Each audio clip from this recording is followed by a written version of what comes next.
prazer ter você aqui de novo no Conatedu 3.0, o Congresso Nacional de Tecnologias na Educação. Neste ano, temos uma seleção de palestrantes incríveis e uma quantidade de atividades significativas para você ressignificar sua prática pedagógica. Eu espero que você goste de tudo que preparamos para você ao longo desses 7 dias de atividades do Conatedu 3.0. Essa é uma oportunidade ímpar para você aproveitar e mudar a sua prática pedagógica. Então, aproveite esses momentos e não se esqueça de compartilhar suas opiniões, as suas impressões nas nossas redes sociais. Elas são muito importantes para que a gente possa fazer um Conatedu no ano que vem ainda melhor. Não deixe de aproveitar tudo que preparamos para você. Fique agora com mais uma atividade do evento e aproveite bastante. Forte abraço!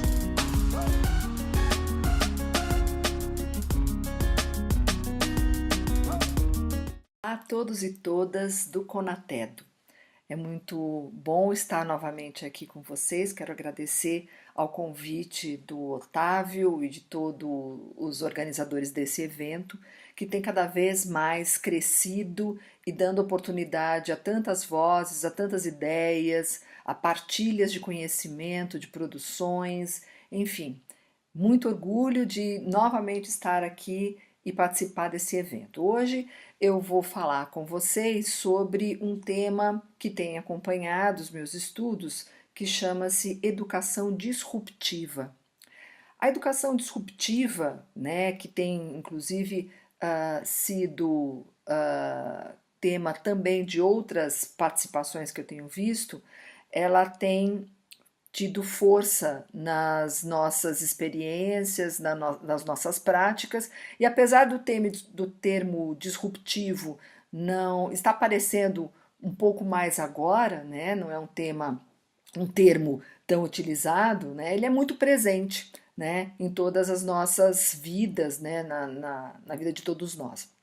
Eu preparei alguns pontos que eu estou chamando de pontos de diálogo, né, que é trabalhar com a ideia de disrupção, né, perguntando assim, será que a abertura é uma tendência, né? Trabalhar com alguns construtos para que vocês possam aí compreender melhor como que eu estou articulando essas ideias. Vou falar um pouco das gaiolas epistemológicas, do pensamento hacker e da braconagem, vou passar bem rapidamente sobre isso, até chegarmos no POMA, que vocês alguns já devem conhecer, mas que vale a pena tocar novamente nesse ponto, né? Então, assim, a ideia de disrupção, né, eu acho que é importante a gente pensar que o que é, né, a disrupção, né? O que é o pensamento disruptivo, né? O pensamento disruptivo ele pode, por si próprio, né, significar um rompimento ou inovação, né? Ou seja, a ideia de disruptivo ou de desromper, né, é criar rompimentos mesmo, né? Criar rupturas para que outras coisas emerjam, né? Então, assim, quando eu penso, né, num pensamento disruptivo, eu estou pensando no quanto que eu me permito, né, ou nós nos permitimos, tá, abertura para este pensar, né? E isso envolve tudo que a gente faz na vida, né? Então, até que ponto as minhas ideias, as minhas práticas, as minhas concepções me permitem romper com algo que até então já estava sendo dado, era naturalizado, né? Até que ponto eu me permito, né?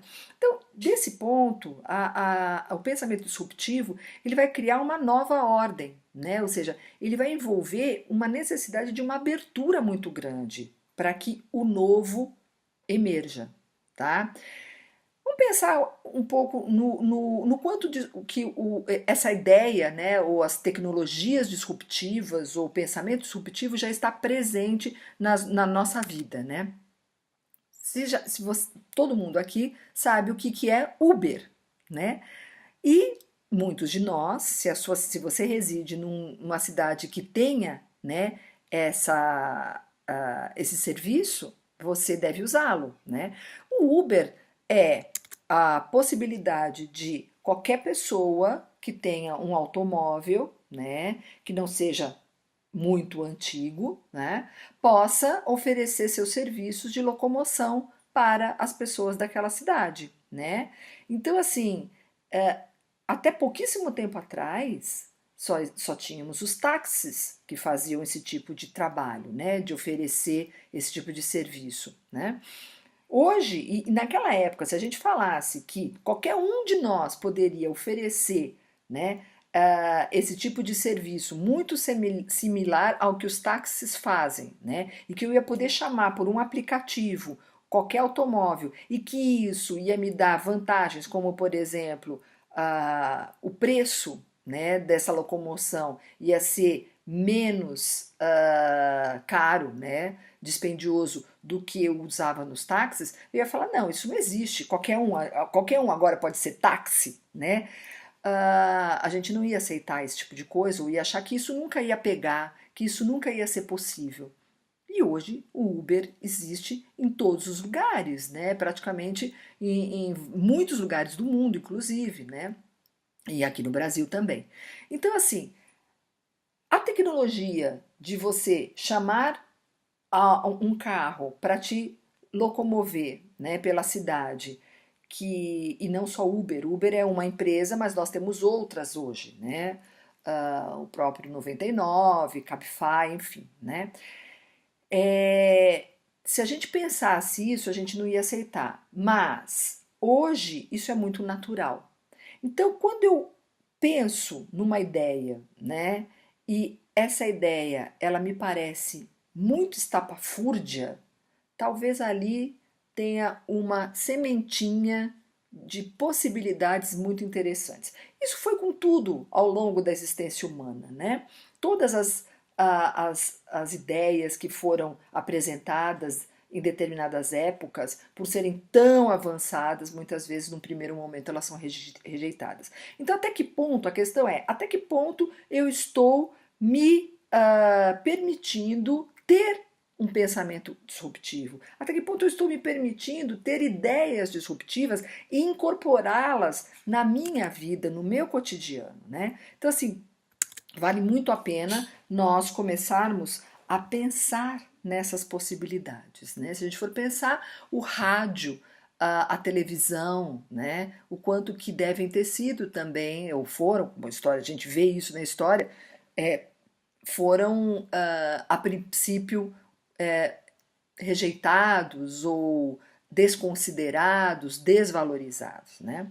Então, é claro que uma ideia ou uma tecnologia disruptiva, ela estabiliza-se e vai se tornar hegemônica, ou seja, ela acaba sendo inclusive naturalizada no nosso cotidiano, né? Ninguém acha hoje uma ideia estapafúrdia ter celular.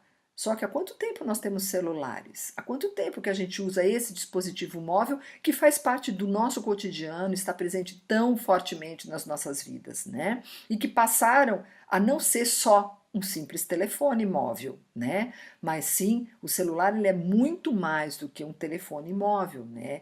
É um dispositivo móvel que agrega uma série de recursos e possibilidades, né?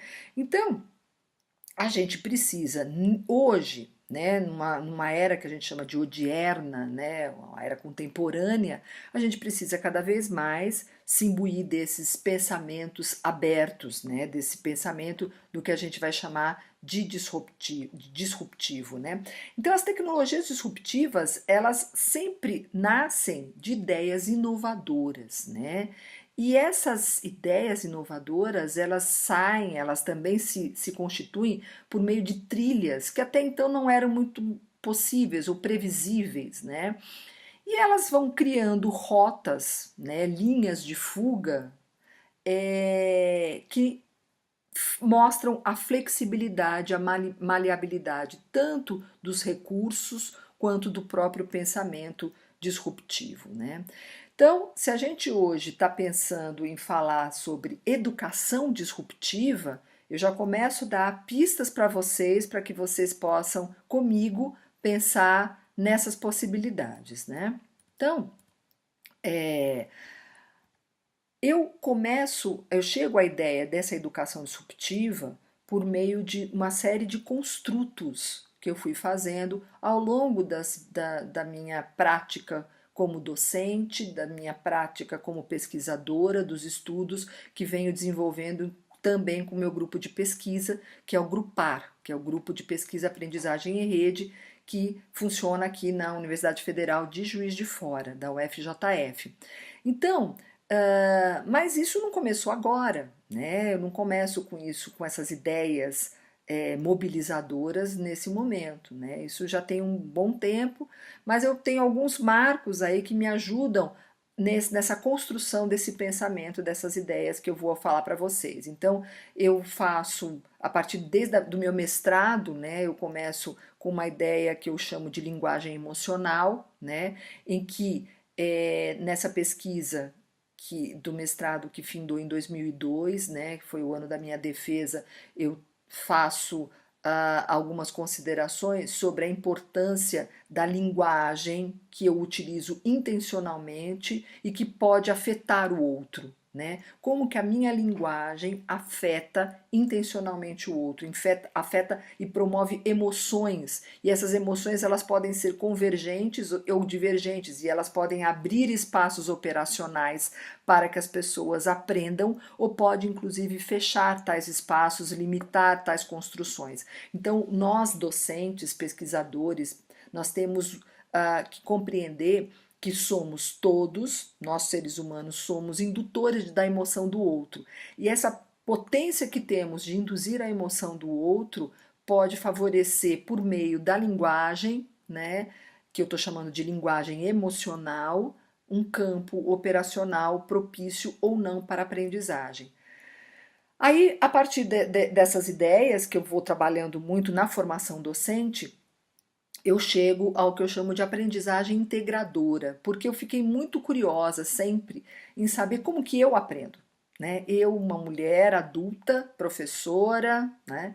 Continuo aprendendo o resto da minha vida, todo mundo sabe disso. Como é que você que está aqui me vendo aprende, né? E aí eu fui investigar isso no meu doutorado e junto com todas as construções que já vinham do mestrado para entender como que nós adultos aprendemos mediados numa cultura digital, né? Como é que a cibercultura, também chamada cibercultura, pode propiciar, né, ou potencializar aprendizagens. E aí eu fui fazer alguns estudos a partir do David Kolbe, que é um americano, que fala sobre aprendizagem experiencial, e com ele aprendi muitas coisas e cheguei ao que eu chamei de aprendizagem integradora, né? Ou seja, o adulto ele aprende de diversas formas, eu não vou tratar especificamente disso agora aqui, mas a aprendizagem dele precisa ser integradora, ou seja, ele precisa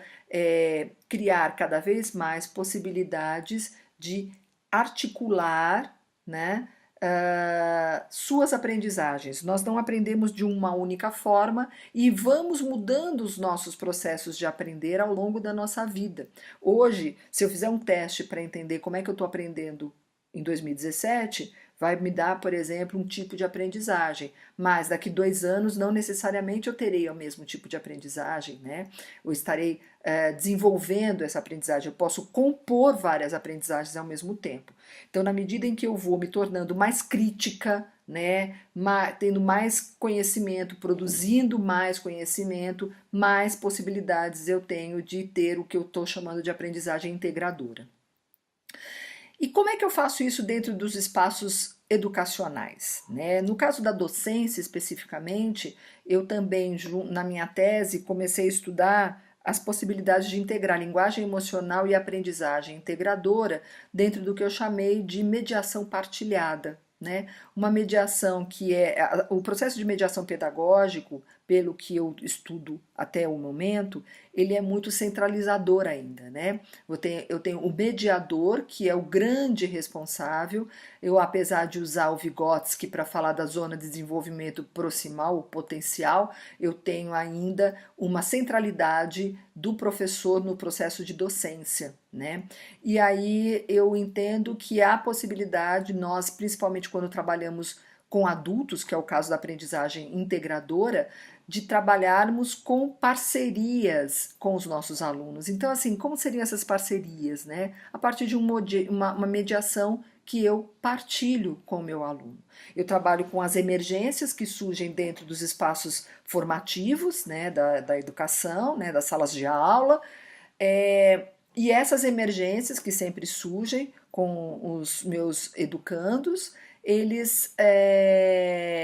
eu partilho a minha mediação com os meus educandos. Aí eu acabo assumindo uma mediação que eu digo partilhada, ou a mediação do mediador. Porque para formar mediadores, eu tenho que colocar a pessoa para mediar, né? Então, o que adianta eu simplesmente servir de referência? Isso é importante? É, mas não é suficiente, né? Eu tenho que criar outras necessidades, como eu tenho falado, né? Isso tudo vem dentro de uma lógica que desde o meu mestrado eu estudo a neurociência e que ela me dá o sentido do quanto que nós somos seres plásticos e, portanto, a nossa aprendizagem é plástica também, ou seja, ela tem que ser flexível, ela tem que ser maleável, ela tem que ser o que os estudos com Deleuze e Guattari foram me ensinar, que é rizomática. Ou seja, a ideia do rizoma é exatamente a possibilidade de não tornar aquele processo educacional, aquele processo formativo, aquela aprendizagem algo fixo, né, fechado, e sim maleável, flexível, algo que eu não posso controlar, né? A gente sabe que a aprendizagem ela não pode ser controlada. É uma bobagem nós professores acreditarmos que nós controlamos a aprendizagem dos nossos alunos. Nós potencializamos essas aprendizagens, mas a aprendizagem é um processo individual. Cada um tem a sua, cada um aprende num tempo, de um jeito. E isso precisa ficar muito claro para todos nós, para que a gente não dê as mesmas aulas sempre, do mesmo jeito, né? Para que a gente possa fazer algo que a gente chama de educação inovadora, né? E que tem a ver o quê? Com a educação disruptiva, que é uma educação inovadora, a disrupção, né? A possibilidade de romper com o que estava sendo feito anteriormente, e um romper não significa um corte necessariamente brusco, porque quando a gente pega o Uber, o táxi não deixou de existir, mas é aberto um espaço para que coexista o Uber e outras alternativas, assim como quando eu falo do Airbnb, que é uma possibilidade de eu sublocar um quarto da minha residência ou um outro imóvel que eu tenha para as pessoas poderem usar e se instalarem, né? Não faz com que deixe de existir os hotéis, as pousadas, enfim, né? Os acampamentos. Então, a ideia da disrupção é um rompimento com algo que estava cristalizado, mas que aquilo que já existia continua existindo, ou pode continuar existindo, assim como o que a gente está tratando aqui, né?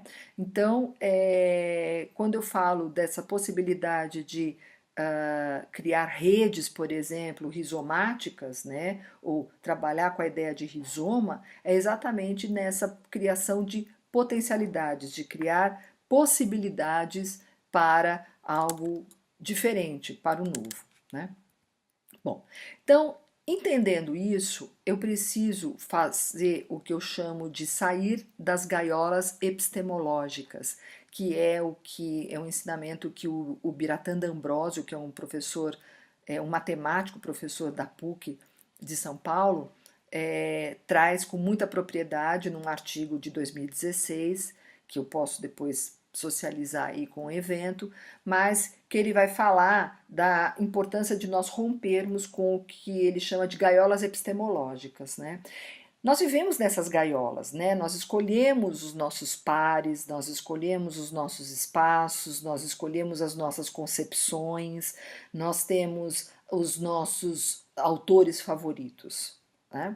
O problema é que isso, de uma certa forma, nos engaiola, nos coloca numa redoma, num espaço fechado, em que, como uma gaiola, eu posso até ter as grades que me permitem ver o fora, mas nem sempre me permitem sair da gaiola. Então o Biratan ele vai falar sobre a importância da gente romper né? Ou seja, de a gente ter uma atitude, hoje eu falaria uma atitude disruptiva com essa ideia de gaiolas. Eu posso continuar tendo as minhas concepções, as minhas ideias, os meus teóricos favoritos, mas eu não devo me fechar como pesquisadora, como educadora, numa gaiola, né? Eu tenho várias possibilidades para trabalhar com isso. Eu posso deixar a minha gaiola aberta e de vez em quando eu saio, vou visitar outras gaiolas e outros pássaros, né? Ou outros sujeitos vêm visitar minha gaiola, né? Ou eu posso simplesmente romper com a própria gaiola, né? E me libertar da gaiola. Claro que quanto mais eu tiver essa possibilidade de rompimento, de sair da minha gaiola, né? Melhor. A ideia de educação disruptiva é exatamente um chamamento para que todos nós possamos sair das nossas gaiolas, né? Seja para visitar outras, seja para nunca mais retornar, ou para que à medida que a gente for mudando, a gente criar outras gaiolas, se assim nos for mais agradável, né? A necessidade de gaiola, ela é compreensível, mas ela não pode nos amarrar, nos tolir, né? Impedir que a gente tenha um pensamento aberto para o que a gente chama de educação aberta, né? E aí a educação, com todas as tecnologias que elas estão, né, que elas fazem parte hoje da nossa vida, né, elas vão cada vez mais exigindo uma ideia, um pensamento, uma atitude disruptiva, né? Então isso envolve abertura, né? Envolve trabalhar, no caso das tecnologias e o que elas favorecem, com os recursos educacionais abertos, né? Com um pensamento e uma educação aberta, né? Com a ideia de hibridismo ou até cibridismo, que é muito mais interessante hoje. Eu vejo a ideia de uma educação cíbrida, como a minha querida parceira, né, a Lúcia Helena Schuster, traz na sua tese de doutorado, né? E, se quiserem, tá aí fresquinha, que ela defendeu esse ano, né? Então, as manifestações de abertura a gente está vendo, né? Seja numa educação inovadora, que inovação, inclusive, não quer dizer ineditismo, né? O fato de inovar significa eu alterar minha prática, fazer algo que eu não fazia antes, né? Então, isso é uma ideia inovadora. Então, ubiquidade, cooperação, colaboração, interação, abertura, plasticidade são palavras que permeiam hoje o nosso cotidiano e nos trazem essa possibilidade de trabalharmos com o híbrido, né? Com todas essas questões que envolvem a nossa vida atual. E aí, então, falar em toda essa abertura, né, em tantos os recursos que a gente inclusive tem visto, né, acompanhado nesse evento, envolve no que a gente está chamando lá no nosso grupo de pesquisa em percursos formativos abertos. A ideia dos percursos formativos abertos, elas vêm inclusive da minha prática na formação para a docência no ensino superior, né? Inclusive um projeto que desenvolvemos aqui na UFJF entre 2001 e 2014 e que foi muito bem sucedido, muito bem avaliado a partir de uma coordenação de inovação pedagógica, acadêmica e pedagógica no ensino superior, que foi a CIAPS, né? Então esse projeto ele envolveu o que a gente chamou de percursos formativos, ou seja, a possibilidade das pessoas criarem suas trilhas formativas, né, para aprendizagem, para a docência no ensino superior, né, que foi uma